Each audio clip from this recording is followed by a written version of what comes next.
Bonjour, je suis Monsieur Faux-Alain Love René, concepteur développeur informatique, développeur logiciel, ancien étudiant de la faculté de droit et de sciences économiques de l'Université d'Orléans, dans le Loiret, en France.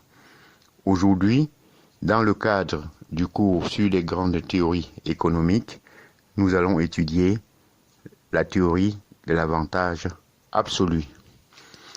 En effet, la théorie des avantages absolus est un concept d'économie internationale.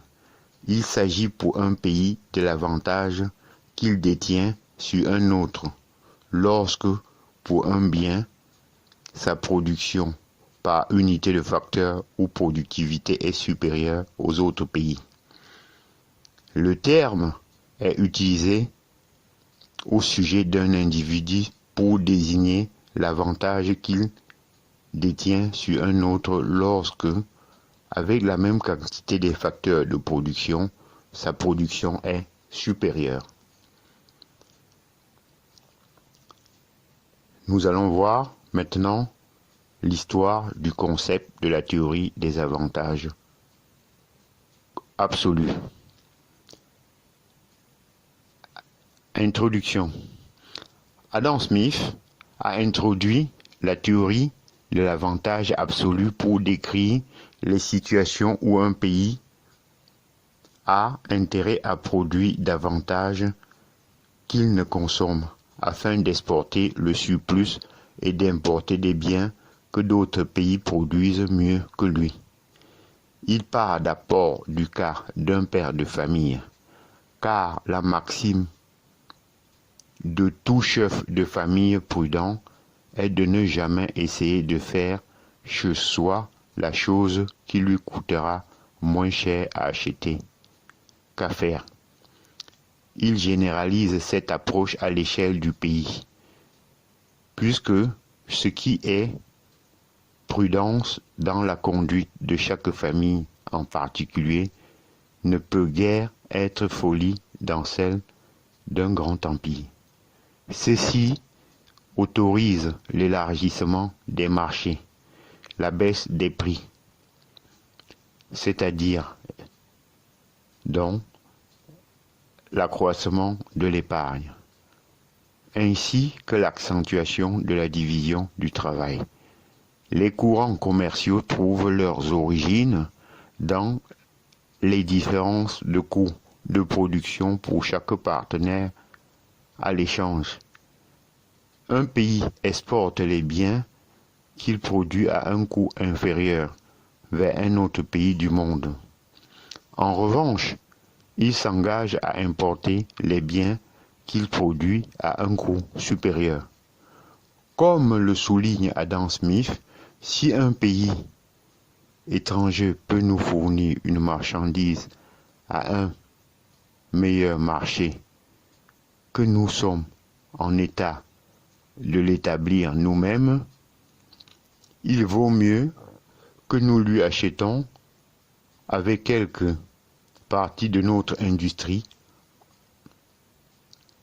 employée dans le genre dans lequel nous avons quelques avantages. Cependant, en appliquant ce raisonnement à un cas limité, on aboutit à une conclusion surprenante.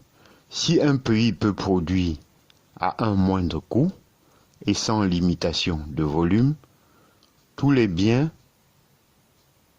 dont a besoin un autre pays, celui-ci aurait tout intérêt à tout acheter et n'aurait rien à lui vendre en contrepartie. Une telle situation est inconcevable. L'ouverture de l'échange conduit à l'impossibilité de l'échange. Maintenant, nous allons voir résolution par David Ricardo.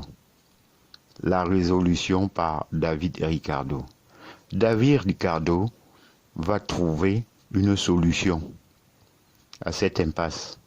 En limitant le monde à deux pays, la Grande-Bretagne et le Portugal, Les deux pays peuvent produire du drap et du vin.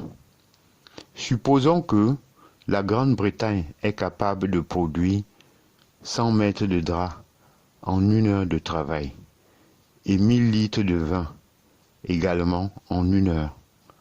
En revanche, le Portugal peut produire 90 mètres de drap en 1 heure de travail et 120 litres de vin dans ce même temps. La Grande-Bretagne possède alors un avantage absolu pour le drap et le Portugal possède un avantage absolu pour le vin. D'après la théorie de l'avantage comparatif, il est bénéfique pour les deux pays de commercer. La Grande-Bretagne vendant son drap contre le vin portugais. Cet exemple suppose évidemment que les coûts de transport sont inexistants et que les produits soient homogènes. Il ne s'agit pas ici de fournir un exemple réaliste, mais au contraire de minimiser le nombre de variables de manière à rendre le principe plus facile à comprendre. Supposons maintenant que le Portugal puisse produire 110 mètres de drap en 1 heure de travail. Les autres chiffres étant inchangés, le Portugal possède alors un avantage absolu pour le drap comme pour le vin. Sa productivité est supérieure à celle de la Grande-Bretagne dans les deux cas. Pour Adam Smith, les deux pays n'ont pas intérêt à commercer car ils n'ont pas d'avantage absolu différent. C'est David Ricardo qui introduit le principe d'avantage comparatif qui explique comment les pays peuvent malgré tout commercer dans cette situation. J'en ai terminé et je vous en remercie.